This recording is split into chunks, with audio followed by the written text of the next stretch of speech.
প্রতিদিন সকালের সূর্যটা যখন পূব দিকে ওঠে তখন কত নিয়মান, কত নির্মল হয়ে ওঠে।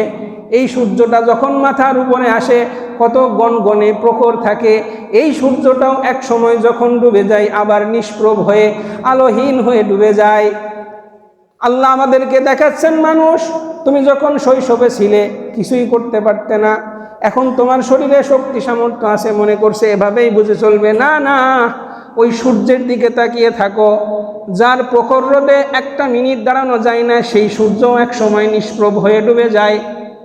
ও মানুষ, তুমি তোমার জীবনের সূর্যটা এখন প্রখর তাপ ছড়াচ্ছে, কিন্তু জেনে রাখো নিশ্চিত তোমার জীবনে ওই সময়টা আসবে যখন তোমার জীবন আলোহীন হয়ে যাবে। কিন্তু আশ্চর্যের বিষয় হলো, ফজরের সময় যে সূর্যটা ওঠে সেটাও অস্ত যেতে 12 ঘন্টা 10 ঘন্টা সময় লাগে। কিন্তু ও মানুষ, তোমাকে কে গ্যারান্টি